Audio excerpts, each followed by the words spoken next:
friends, and welcome. I'm Sarah Liz, and I have a fun interactive card project for you today, and it is so nerdy. I have a kid who loves space, I have a guy who loves sci-fi and all those great fun things, and so this one has a see-through front panel, and then that back panel slides out and you can write a hidden greeting.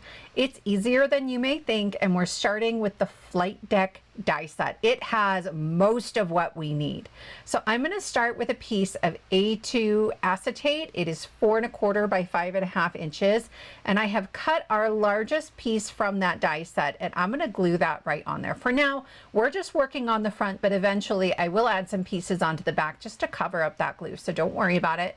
You could use a double-sided adhesive here, some rip and stick sheet if you prefer, but this was easy enough.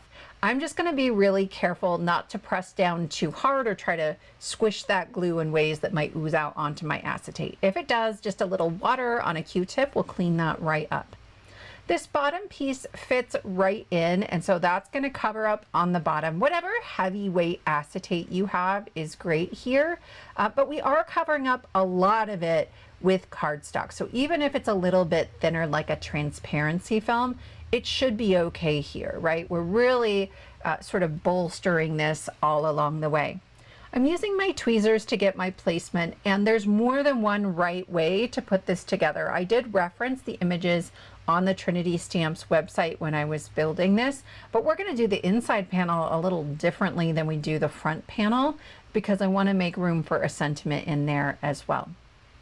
I love this little piece here. I have so many plans for this to sort of repurpose it almost as like a heartbeat. I think that would be really fun, but for now it's just going to be the gauge in our spaceship, and I tapped that off on the back of my hand. I try to keep from putting too much glue on the back, but you could tap it on some scratch paper if you don't want to put it on your hand. I assume most people don't, but just to make sure I'm not going to have glue oozing out everywhere. There's a lot of dark colors, dark cardstocks here, and so I feel like glue shows up a little bit more on those darker cardstocks than it does on the lighter ones. Here I'm going to have a steering wheel on either side, and we'll just have those mirror each other, and then I'm going to start working on the buttons. These are pretty small, so I lined them up about where I want them, and then I just put a little dot of glue underneath each one as I move them out of the way. And I brought in a piece of cardstock just to help me get a straight line. My pickup stick tool is really helpful here. I have a wax tip on one end, and it can sort of pick up those little pieces and place them down onto that wet glue, and it gives me just enough wiggle room to make sure that everything is straight and sort of centered on that crosshair that's right above it.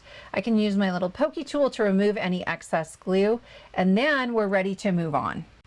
I set that aside to dry, and I have my card base that is 5 1/2 by 8 1/2 inches. I scored at 4 1/4, and you can see I have some mint tape just sort of masking off at the score line. And then I'm using the Halftone texture stencil with some black shimmer ink just to add a fun texture, like a warp sort of texture in the background of our space sky. If I pull this up, you can see here, I want that really great texture to be right where the windows are going to be, but I also don't want to cut all the way through this. So I'm going to tape it down so it's lining up right with that score line, but I'm only going to cut the bottom. I need to cut away where that sort of flight panel is because that's the piece that will pull out. So I'm only going to cover up that bottom piece with my cutting plate, and I'll run that through. Then when I peel up my tape, you can see I have sort of cut out pieces that fall away. And then this one, I just have to trim one tiny little piece and we're good to go. If it cuts a little bit more than you want, that's okay. Only trim it at the top of sort of that cutout, that large cutout. I'm going to fold this in half, and I have my textured area on the inside of my card, or my stenciled area. And I'm going to trim off some little like hairs here. Do you get this sometimes when you fold your cardstock in half and it cracks a touch? I just use my scissors to clean it up. With that card folded, I am now bringing in this piece that's going to go on the front, and I'm tracing the very top of it, and that's it. I want to trim away all of the cardstock from the bottom. I just need a little flap that will overlap my front piece and my acetate. And then that way it sort of hinges it to the rest of the card and helps us to bring everything together on a card that is otherwise pretty see-through from the front. So you can see here's that front panel with the acetate, and it's going to completely cover up the piece that we left. Now we're going to work on our hidden panel. So I need to assemble 2 more flight panels, if you will, or like the button control panels. One is all in navy, and then one is that purple on the top and navy on the bottom that will mimic the front of the card. And I'm going to use some low tack tape just to hold those together. Then this piece is 4 inches by 5 inches. It needs to be smaller than A2. And I'm going to try to line this up so that it is centered at the bottom. So it'll butt up against the bottom of that white cardstock, but it is going to overhang ever so slightly on the left and the right. And so I'm using my grid mat to try to make sure that everything is straight and centered. I need this to be able to slide in and out of a narrow channel that we're going to create with a little bit of foam tape. I'm going to flip this over and add the other piece onto the back just to make it look a little tidier.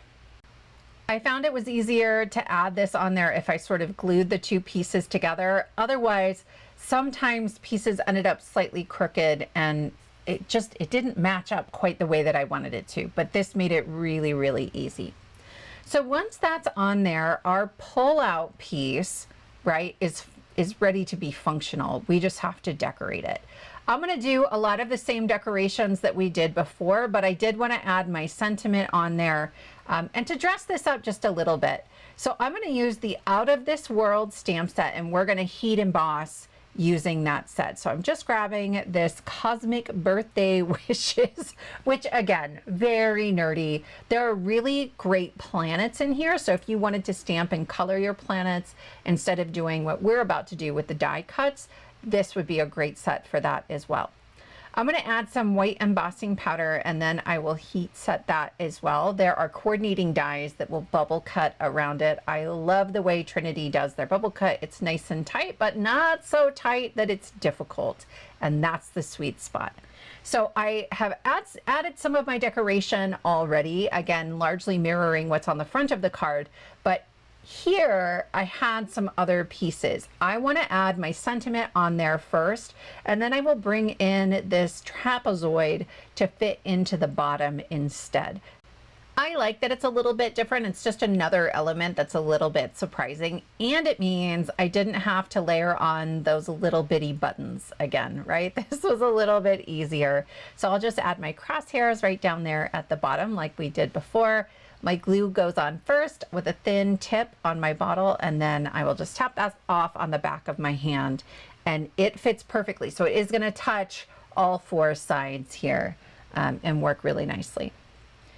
Next, I'm reaching for Emergency Card Essentials die set number 3. I designed this for Trinity Stamps to be a double slider, but it has these tracks in it that are going to be really helpful here. So I'm reaching for that, and I'm just going to get the lay of the land.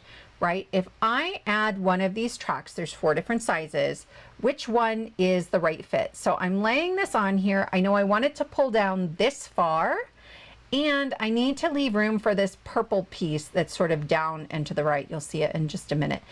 So this is the second smallest, and it's going to work great. If I sort of look at where things are when I push this all the way up and all the way down, that's the one. So I have a piece of black cardstock, A2 black cardstock, and I am lining up my little track in the center, and I'm using the Flight Deck largest die to make sure that I have that centered. And it just cuts out this little notch. Then to make it move, I cut this piece out of purple. There are 2 dies like this in the set, and I cut the smaller one, and I'm going to fold like a Z on both sides. Okay, so when I sort of fold everything down on itself, it's going to make a very compact rectangle, and there'll be these 2 flaps that stick up in the middle. That's it. That's the hardest part of the mechanism. So I'm going to fold the 2 single layer pieces up to stick them through that slot, and then I'll flatten them back out again. And I'm sort of pushing them towards each other to create just a little extra space in there. Sometimes I'll sort of curl them like a ribbon as well, but I didn't do that on this one. I'm going to push this all the way up to the top and add glue only onto those 2 tabs. And then I'm lining this piece up with the bottom of my card. I'm making sure that the corners fit as well. And you can see I have a little border on the left, on the right, and on the top. That's really important. Then I can start adding on some foam tape. I used a 1mm thin foam just to fill in the gaps on the side. This is going to create a little track for it to slide on. I did not add any anti-static powder onto the sides of that foam tape, but you could if you're worried about it sticking. I knew that mine was really straight and I wasn't super worried about it, but if you haven't made something with a slider like this before, I highly encourage you to try that as well. I'm going to add a little bit of wet glue on some of my foam just to give me a second to slide things around and make sure they fit. And then this panel is the one where we sort of cut away the pieces, we stenciled on it.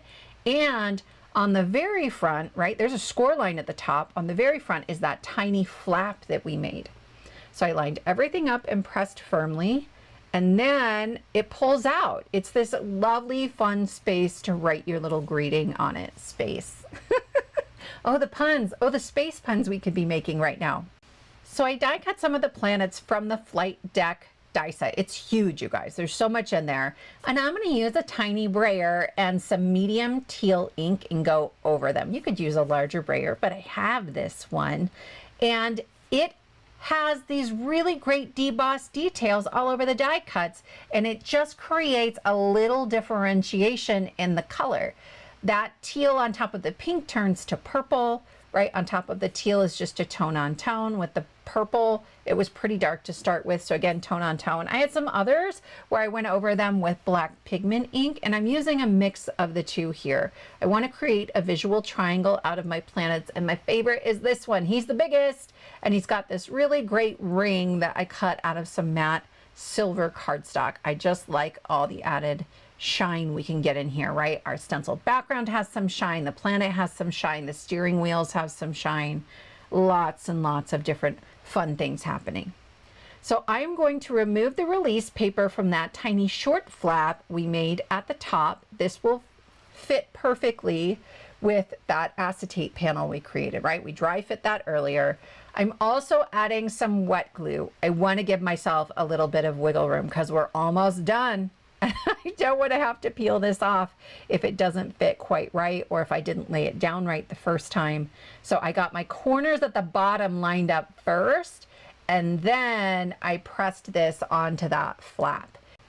I will say I tried about 5 different ways to add that panel on there, and that was the one that worked the best on that day.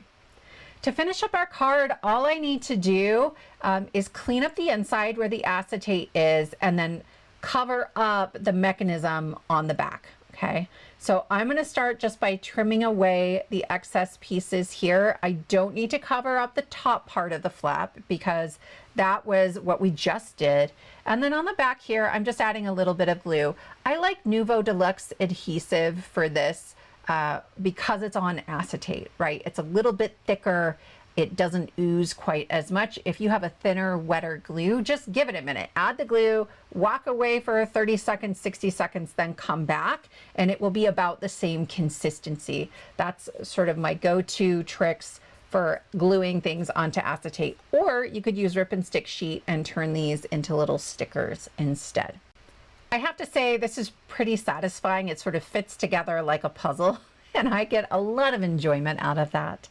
To finish up the card, on the back, I need to glue on a panel. We were headed to Creativation when I made this card, so I used removable adhesive so I could take this off and show people the mechanism, but honestly, I would use wet glue here. And I am leaving plenty of room around that slot that we created to make sure it can move freely. But my friends, that's our card. We have our see-through front panel, that great visual texture, and then our panel slides out to reveal your hidden message. I love this one. I hope that you'll give something like this a try. Let me know what you have made slide out using Emergency Card Essentials die set number 3. It is an all-time favorite of mine. My friends, thank you so much for spending your time with me, and I will see you next time.